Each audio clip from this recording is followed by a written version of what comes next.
നമസ്കാരം. Gold price Kerala today 2.0യിലേക്ക് സ്വാഗതം. സ്വർണ്ണവിലയും സ്വർണ്ണ വിപണിയിലെ വാർത്തകളും അറിയാൻ ചാനൽ സബ്സ്ക്രൈബ് ചെയ്യാനും വീഡിയോക്ക് ഒരു ലൈക്ക് തരാനും മറക്കരുത്. വീണ്ടും 72,000 കടന്ന് കുതിക്കുമെന്ന് കരുതിയ സ്വർണ്ണവില ഇന്നലെ കുറഞ്ഞിരുന്നു. എന്നാൽ ഇന്ന് വിലയിൽ വീണ്ടും കുതിച്ചതോടെ വില പുതിയ ഉയരങ്ങളിലെത്തുമെന്ന സൂചനയാണ് നൽകുന്നത്.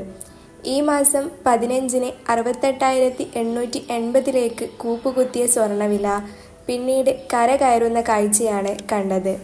ഒറ്റയടിക്ക് 1,560 രൂപ ഇടിഞ്ഞതോടെയാണ് ഒരിടവേളയ്ക്ക് ശേഷം സ്വർണ്ണവില ആദ്യമായി 70,000-ൽ താഴെ എത്തിയത്.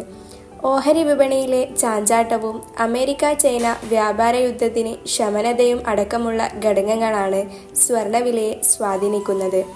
കഴിഞ്ഞ മാസങ്ങളിൽ സുരക്ഷിത നിക്ഷേപം എന്ന നിലയിൽ സ്വർണത്തിലേക്ക് കൂടുതൽ ആളുകൾ എത്തിയതാണ് സ്വർണ്ണവില ഉയരാൻ ഇടയാക്കിയത്. സംസ്ഥാനത്ത് സ്വർണ്ണവിലയിൽ വീണ്ടും വർധന.